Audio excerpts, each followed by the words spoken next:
Hello and welcome to the Mejlis Podcast, Radio Free Europe, Radio Liberty's current affairs talk show focusing on Central Asia. I'm Bruce Pannier, host of the Mejlis and author of the weekly Central Asia in Focus newsletter. Kyrgyzstan's government looks more and more like the neighboring authoritarian governments. Less than 1 year ago, the government detained more than 24 politicians, activists, journalists, and others that authorities said were planning to foment mass unrest. The government moved against the media also, deporting one investigative journalist and suspending operations of Radio Liberty's Kyrgyz service temporarily. In the last 2 weeks, Kyrgyz authorities have moved to shut down another independent media outlet, detained a leading opposition figure who is currently a serving member of parliament, and is preparing to strip the Constitutional Court of its powers over a ruling that supported a woman's right to give her name, not the father's, to her children. To discuss what's happening in Kyrgyzstan, I am joined by Erika Murat, Associate Professor at the National Defense University in Washington, D.C., and author of many articles on Kyrgyzstan, and Sianat Sultanalieva, Central Asia Researcher for Kyrgyzstan and Tajikistan at Human Rights Watch. Thank you both for joining me, and let's start with you, Erika, and let's start with KLUP. What's going on with KLUP? Effectively, the authorities are trying to shut down KLUP, one of the few, if not the only, independent media outlet in Kyrgyzstan. They started the process, as they usually do, by filing a suit, a complaint on KLUP, and basically signaling that they're ready to take on this fight with the media outlet that's been truly independent throughout its existence, cutting edge reporting, investigations, and coverage of politics and just social life in Kyrgyzstan. It's a new low for Kyrgyzstan, that's for sure. Okay, thank you. Sianat, KLUP ran an article about this decision to try to shut it down, and they had some interesting comments from Emobek Abdimanapov, who is Bishkek prosecutor, and he said that KLUP's negative reports on what was happening in Kyrgyzstan were causing, quote, has a negative emotional, psychological effect on society, generating fear, anxiety, despair, and panic among a huge number of people. Also, in the complaint or the application against KLUP, it said that they didn't specify that they were a media organization, even though the name of the organization is officially KLUP Media Foundation. What to make of these kind of strange and vague charges? Yes, Bruce, thanks for having me here. And it's a really timely, important discussion. And I really liked your overview of the things that are happening in Kyrgyzstan. I mean, we all know that Kyrgyzstan has a very dynamic political landscape and, socio-political landscape. But even for Kyrgyzstan, I think the way things have been going the past few weeks is just quite shocking in that sense. And even though I do agree that, there has been discussions that the recent case of Azatlık Media would pave the way for further attacks by the state towards other independent media. And, lo and behold, we see the case against KLUP Media. And, of course, the whole discussion about the sharp criticism of the government that the prosecutor, cites in the request in the lawsuit, listing a number of articles, and talking about hidden manipulation, dissatisfaction, and distrust, which of the authorities among its readership. Apparently, the KLUP's publications inspire that in the readership. And I remember also he was saying this would also lead to their zombification, encouraging the readers to join anti-government protests. And it's just really interesting that the prosecutor doesn't seem to realize that all of these things are not criminal. All of these things are constitutionally protected rights and freedoms of people, and not just constitutional, but also by the country's international human rights obligations, right? So freedom of expression, freedom of assembly, people are free to be distrusting of the authorities, to be dissatisfied with it, to express their dissatisfaction and all of these things, to join protests. Even if they're anti-government, there is nothing that prohibits this, right? It doesn't follow that if people are coming out to express their dissatisfaction with the state of things in a country, that they necessarily will attempt a coup. which granted, okay, according to Kyrgyz laws, maybe the attempt to change the constitutional regime or overthrow the regime is punishable by law. But how do they make this jump? It's just absurd. Then again, unfortunately, as many experts, as many just people in Kyrgyzstan, I think, have come to develop a more pessimistic kind of a stance, or even a cynical stance towards what's happening in Kyrgyzstan. And it's like really not surprising because it's just, I'm just expressing this, I guess, an overall state of mind that there just won't, it feels like there won't ever be a moment when the state, the Kyrgyz government, will behave in a more logical and a rational way that's, following its own commitments before the Kyrgyz people. We're not even talking about its international commitments, which probably triggers the authorities, the newfound decolonial sentiments in the authorities. But just, the commitments before the Kyrgyz people, right? It's really unclear when the Kyrgyz state is going to be doing that. So in that sense, it kind of follows that there is this lawsuit accusing Klopp Media. And then the other thing that you mentioned about the Klopp Media not being registered in the register of media organizations. But this also lacks a legal basis. At least according to the lawyer of Klopp Media, because it is a non-profit organization according to the statute, the charter of Klopp Foundation or Klopp Media, and within the charter, it does have activities or chartered activities, which are among them providing an information platform for free expression. An information platform is exactly what Klopp is. It's a platform for people to express their opinion.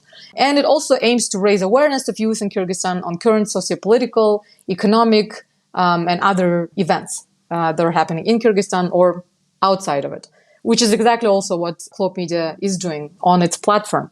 So even then, there are so many legal gaps and just inconsistencies in the lawsuit that in any country where there is judicial independence and effective, rule of law, this lawsuit wouldn't stand a chance. But then again, we're in Kyrgyzstan, and it is extremely unpredictable. Sometimes it seems like the laws work, and a lot of the times it seems like they don't, or they work only when they suit somebody who stands to benefit from it within the government, I mean. Okay, thank you. Erica, and I'll let you answer this too, Sia, not in a minute.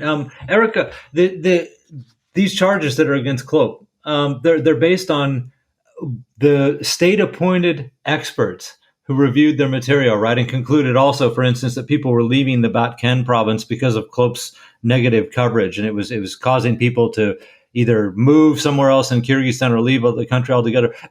Have we ever had any idea who these experts are? This is not the first time they've resorted to experts to translate someone's words or and come to some conclusion about their nefarious designs. I don't think we know who the experts are. Maybe Sienna has a better understanding of who could be the actual people behind coming up with such explanations. I want to highlight just the fact that perhaps it doesn't really matter who's behind coming up with arguments or trying to stitch together a legal case against Klopp. The big picture is that the current regime is coming up with explanations that will, on the one hand, show them as taking care of the society, of the marginalized groups, like in Batken or anywhere in the country. And on the other hand, not coming across as if they are limiting the freedom of media, freedom of speech.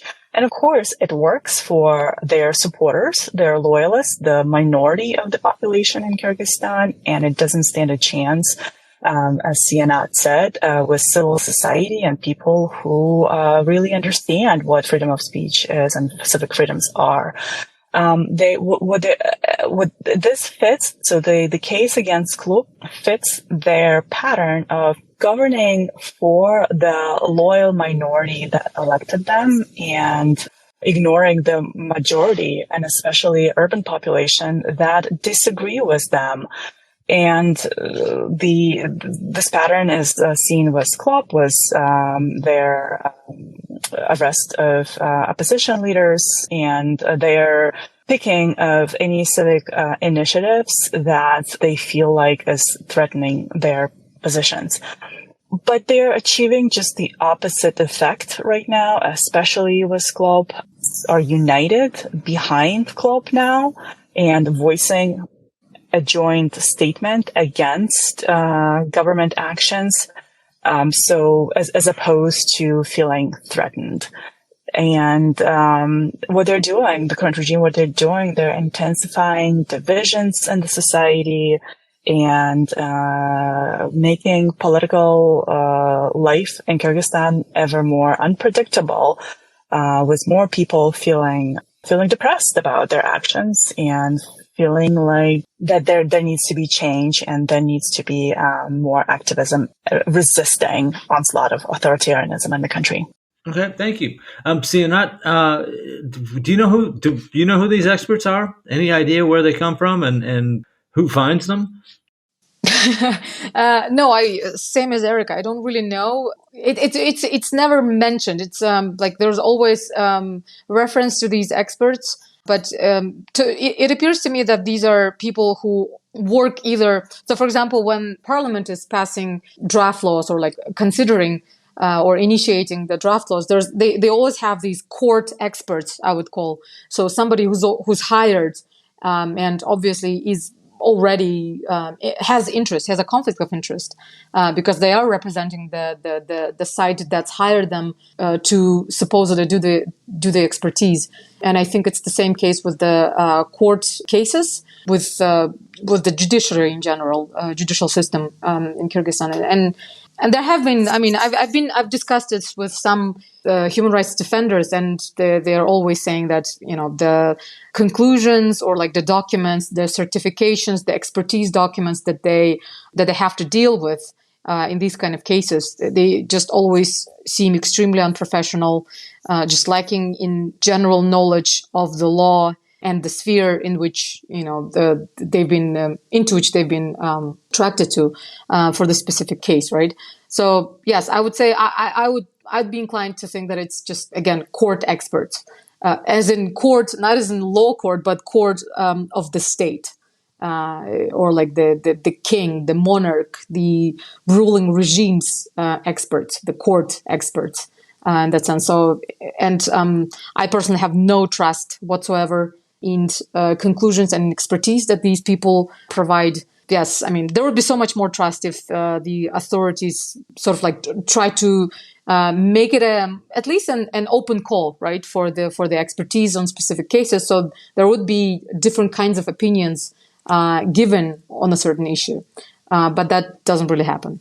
Okay, thanks. So that's a good idea. So I'm still amazed that the experts came up with essentially the reporting makes people feel bad. If it does, I suppose you could go to another media outlet for news if it really depressed you. But we do have to move on. Atahan Matamarov, the leader of the Butun Kyrgyzstan party, 4-time presidential candidate. In fact, he ran against the incumbent, Sadr Japarov. He's a deputy, and now he's been detained. So I guess immunity for deputies is out, obviously. Sianat, I'll start with you. Can you tell us a little bit about the case of Atahan Matamarov and what's going on here?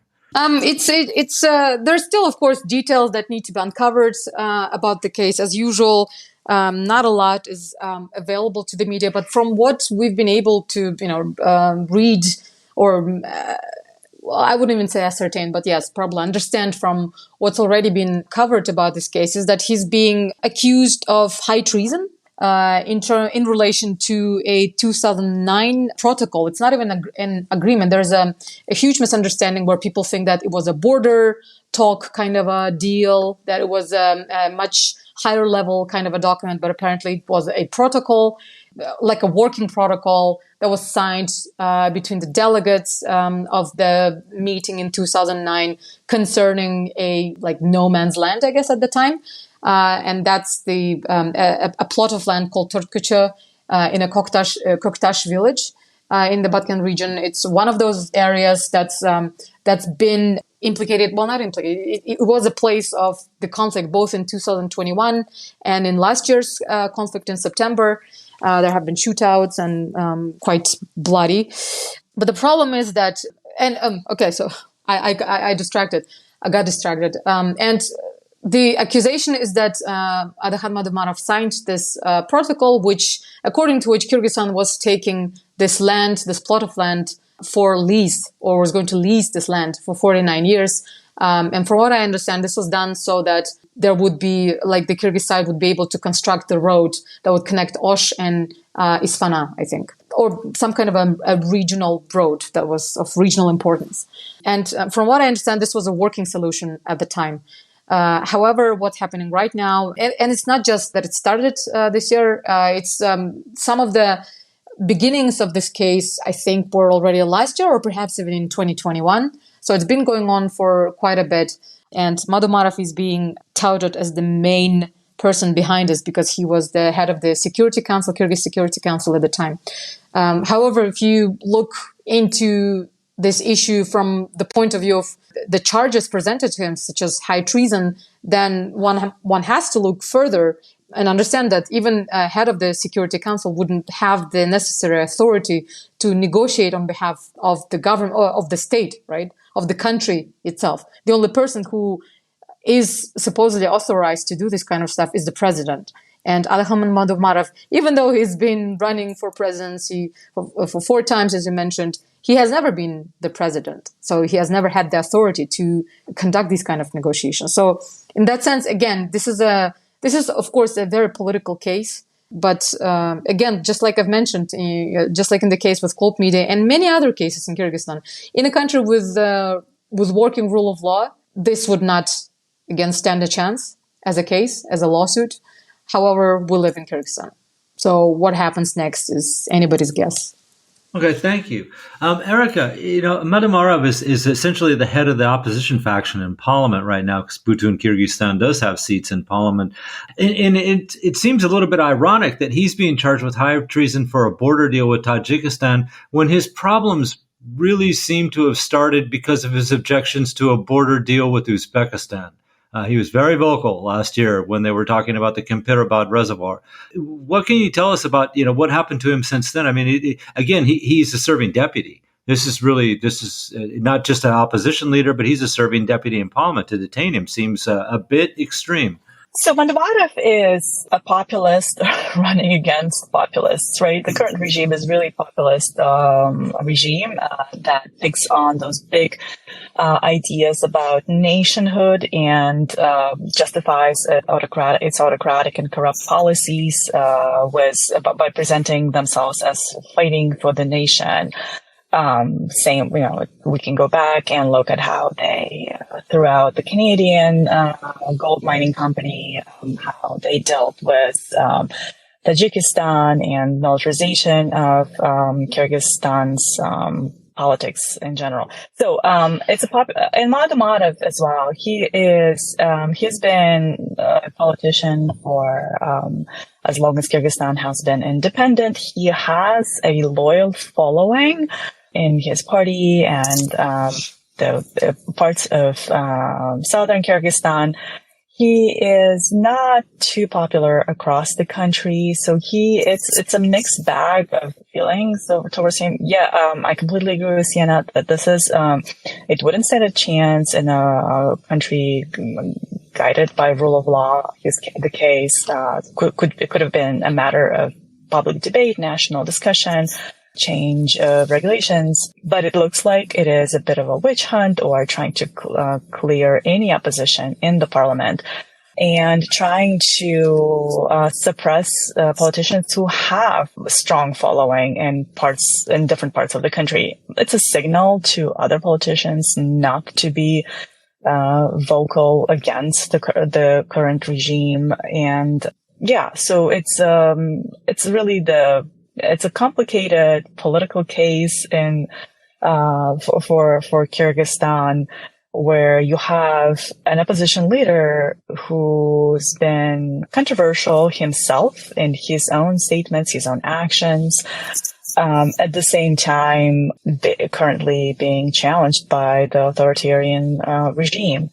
So as much as there is sympathy and mobilization against suppression of freedom of speech and freedom of the media in Kyrgyzstan around Klop case, I don't think that Madomarov will be able to gather the same level of sympathy in the Kyrgyz public, maybe among his supporters who will try to continue to oppose his the case against him, maybe organize rallies, as it usually happens with opposition leaders. But it's a slightly different dynamics than compared to what's going on with Klop. Okay, thank you. And a reminder that we're talking about the recent crackdowns in Kyrgyzstan and the steep plummet into the abyss of authoritarianism. And my guests are Sianat Sultanaliyeva, Central Asia researcher for Kyrgyzstan and Tajikistan at Human Rights Watch, and Erica Marat, associate professor at National Defense University in Washington, D.C. Let's move on to the Constitutional Court. Today they had the first reading of the draft proposal on the Constitutional Court, which essentially strips the judges of the right to make a final decision on almost anything. It's significant that Parliament just came back into session after their summer recess. And this was I think, the first item that they dealt with. And this all stems from a problem, a court case that was first registered a couple years ago by Altan Kapalova. And she wanted her children to have the matronymic, to have her name as part of their name instead of the father's, because she said the fathers had never had any role in their upbringing. The Constitutional Court actually ruled in favor of that, and that has led to this situation that we have now. So, Sianat, I'll start with you. What is about to change for the Constitutional Court? It's the first reading. This law passed in the first reading. There's still two more, but what happens if it passes? Well, I guess the biggest thing that's going to happen and the most important thing that's going to happen is that previously the rulings of the Constitutional Court were irreversible or they could not be annulled. And that's, in a nutshell, that's exactly what the regime is trying to change. And it's been first initiated. And as you rightfully noted, this has been just a direct reaction to the decision that was actually also a mixed victory. It wasn't a complete victory for Kapalova that allowed her, because her children will still have to wait until they're 18 years old. But at least according to this court, the Constitutional Court's decision, anybody who's aged 18 and over would be able to change the patronymic in their passport to the matronymic name.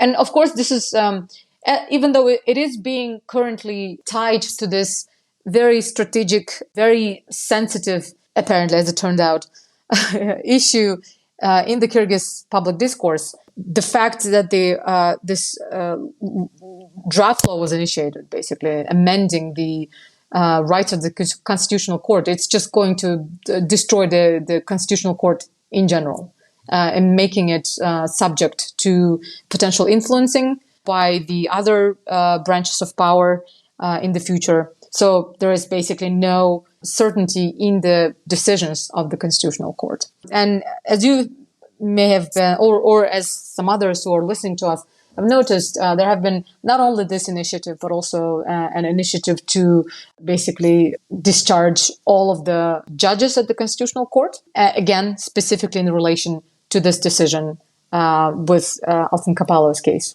Okay, thank you. Erica, I'm curious, now what does this whole move do? You know, that President Japarov has billed himself as like the defender of Kyrgyz traditions. This law seems absolutely reasonable that the Constitutional Court, that they upheld the right for this woman to change use the matronymic instead of the patronymic. And yet all of a sudden it's to the level where Japarov has moved in. I mean, this is his proposal ultimately to strip the Constitutional Court really of any rights over this one issue. Right, a women's rights issue, basically. What does that say about the government? Yeah, it says that they will continue to use the judicial system the way they want to. Constitutional Court has not necessarily been an independent court. It came as a big surprise that they ruled partially in favor of Kapalova's suit. But this was an amazing victory, even though it was partial victory, but it was an amazing victory for all women in Kyrgyzstan and men, I guess, all families, children. But it also became a lightning rod, turned into a lightning rod in the society, especially more conservative groups that they didn't like the way Constitutional Court ruled. And the regime basically leveraged that opposition in the society. I'm sure they were themselves, Tashif especially, was not pleased with the ruling. And maybe they saw it as the court not meeting the expectations of the regime and becoming too independent. So they are trying to adjust the court to their needs, like previous regimes, but they're going one step further. And it's Kapalov's case was the reason that set off this debate, but I don't think they're doing it just because of that. I think what we really need to mention in the conversation today is that the current regime wants to stay in power for as long as they can. They're clearing up the political space, be that courts, independent media, opposition voices, no matter how marginal, from criticizing them, so that they can rule for a long time beyond the current terms of power. They will continue to change the system to their needs. And unfortunately, the situation we have in Kyrgyzstan today is that the current regime is not going to leave through elections. And it will likely only give up power if things in Kyrgyzstan get really bad again and crowds assemble again in Bishkek and across the country, as they did previously, to oust a corrupt, authoritarian, detached regime from power. When this will happen, we don't know, but it looks like this is another violent regime change in the making in Kyrgyzstan, unfortunately. I tend to agree with you on that. I want to address one other thing here before we get into the final thoughts, and that's we'll go back to the media situation for just a second, but more specifically the law on foreign agent law that they're going to copy. We know that Azatik, for instance, is out of the woods. But how many other organizations, if this law, which is still on the table, right? They haven't withdrawn it, so they could still pass that at any time. What will change for the other organizations that are nominally independent in Kyrgyzstan once if this is passed? Sianat? Just to clarify, you mentioned nominally independent, as in they are not as independent? No. I mean, the ones that are independent. I'm thinking of Azatik, of course, first and foremost. But there's a lot of other organizations that aren't media organizations, for example. Of course. That are also foreign funded and work for democratic reforms and or rights, issues of rights for various groups. What happens to, so we're really not out of the woods with even that, right? Yeah, no, we're not. I mean, in terms of the technical issues, I guess it's not going to be as difficult, although there is, of course, going to be this sort of a threshold, right? Because all of the organizations are going to have to be re-registered. And that's the point at which the authorities might refuse registration to some of the organizations. And there are several criteria according to which they can do that. But provided, I personally don't think that that's going to be the case for many organizations, although I am being too optimistic in that sense. But what I think the most problematic part in this thing is that it is effectively, again, another kind of a witch hunt, as in all of the organizations would have to bear the or they would be what's the word they would be branded as foreign representatives or foreign agents, and that's going to destroy their reputations, their outreach into the rural areas. And I'm always mentioning this in any kind of a discussion that I have, that civil society in Kyrgyzstan has already gone through so many blows to it that compared to how things were for civil society, for activists in general, say 20 years ago, 10 years ago even, things were completely different. Things were way better. There were all kinds of activities happening in the rural areas. People were just really inspired to participate in all these events, in roundtables and trainings, I don't know, whatnot, right? Whereas nowadays, there's already this atmosphere of distrust towards civil society, towards any kind of non-profit activity. And the passing of this law, the foreign representatives law, will just add into it and just kind of become the cherry on top of the processes that have already started.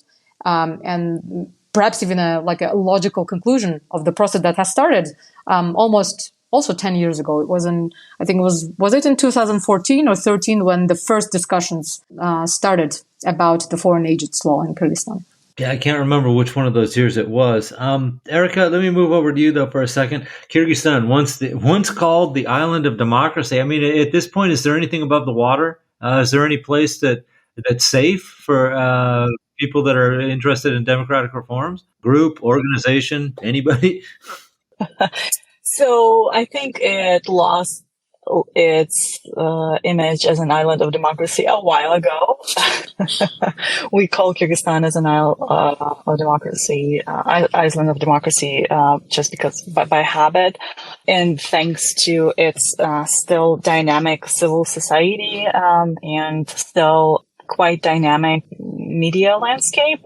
All the laws and lawsuits and initiatives in Kyrgyzstan, they signal this notion of randomness, what dictators like to do.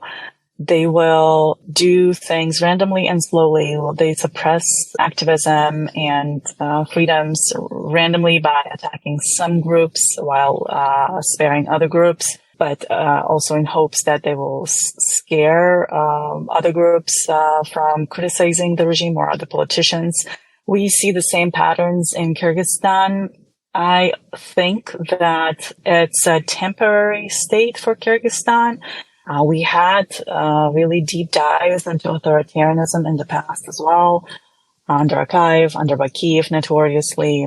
And it's really, once the society is just, especially civil society, and I'm not just talking about NGOs, I'm talking about individual activists, community groups, various grassroots organizations.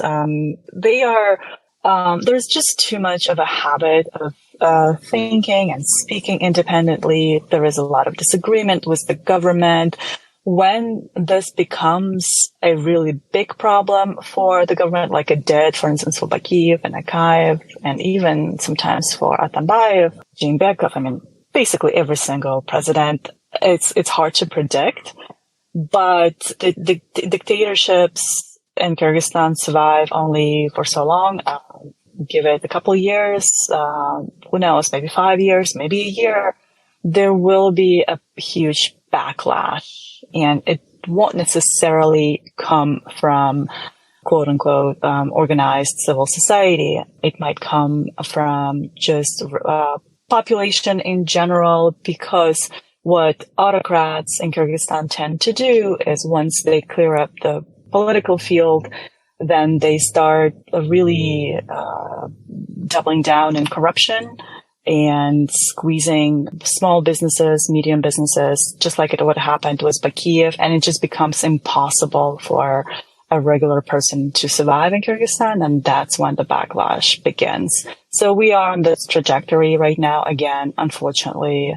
But yes, this is a quite depressing time for Kyrgyzstan. It's not going to be forever like this, but it's going to get worse before it gets better. Okay, thank you. I guess it's time we got to wrap this up for last thoughts.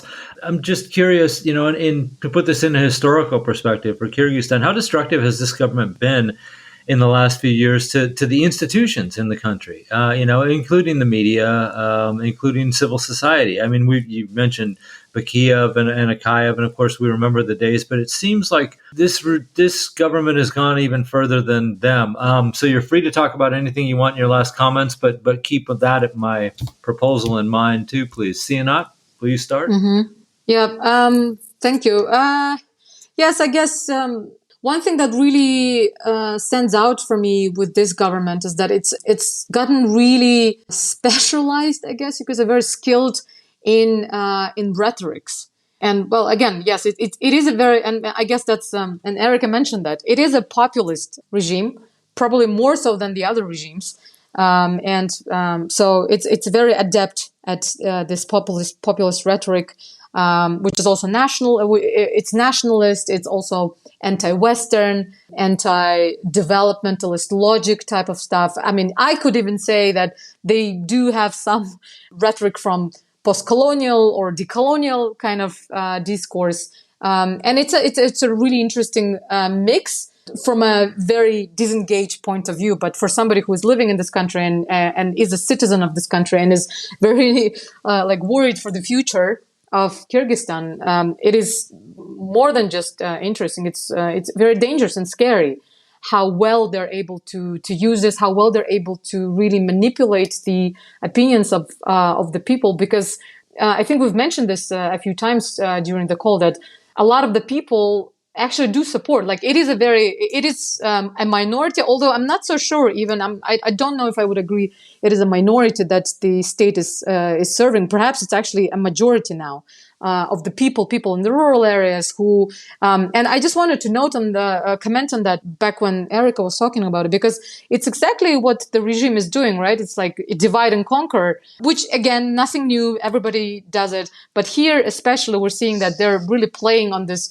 rural versus urban, educated versus uneducated, or I don't know. There's also this Balkonsky versus the rest of the country, or the people who live in Bishkek and the rest of the country, right? Again, nothing new, nothing unique, but this is really being blown out and being sort of like fed by the regime. So in that sense, it looks like that the regime has the support, and they're playing up the nationalist populist discourse for this support, and that's what I find especially dangerous, I guess, compared to the previous regimes. But I do want to believe in this sentiment that it will get worse. It's okay. I'm okay with it getting worse as long as it will get better. So here's to hoping that it will get better.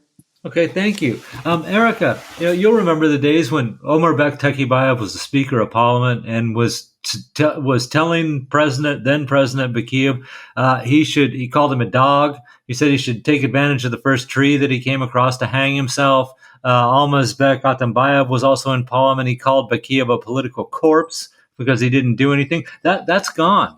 Right? We don't hear anything like that coming out of Parliament. So I'm curious your opinion. I mean, how damaging has this been to the establishments in Kyrgyzstan? Very damaging, very damaging. And your question about institutions are completely hollow in Kyrgyzstan. They don't really mean much. Institutions are all about loyalties, brokering different deals with the regime, with MPs, and ministers constantly change depending on who is more favorable to the regime versus who is more effective. So the institutions don't really matter anymore in Kyrgyzstan, unfortunately. The current regime's change in the parliament, that they shrank the number of MPs, is also quite damaging because it's much easier to control a smaller parliament than a parliament that has more voices in it and more competition. So yeah, it is pretty depressing. And I agree with what Sianat says, that maybe we're not talking about just a minority of people supporting this regime. Maybe there is more. Maybe there is a majority, because that there is it's a mix of authoritarianism and populism. It's a skillful narration of kleptocratic, autocratic tendencies, and mixing them up with nationalism, patriarchy, traditionalism, you name it. So it is a different type of kleptocracy, autocracy in Kyrgyzstan. Hopefully at some point, people will see for what it is and move on to greater freedoms. That's our hope, of course. Okay, thank you. And I suppose to kind of follow up, I'll add that although Sadr Japarov won with the majority of the votes in his election, if you look at the total population of Kyrgyzstan, less than 1 in 5 Kyrgyz citizens actually cast their vote for him at the time. So there is, even if the majority is supporting him, they certainly did not at the polling booths when he was there. The majority didn't even bother to show up and cast ballots. So that's something to consider in the future too. I'm sure we're going to get back to this topic because like I said, just in the last 10 days, so much has gone on there. They seem to be picking up speed. But I thank you both for being on the show. Thank you, Erica, and thank you, Sianat, for being on the program today to discuss this. A big thank you, as always, to Nathan Shoemaker, our Mejlis podcast producer in Washington, D.C., and a reminder, you can subscribe to the Mejlis podcast or the Central Asia in Focus newsletter by visiting Radio Free Europe, Radio Liberty's website at rfarl.org. Thank you very much, and we'll be back next week. Bye-bye.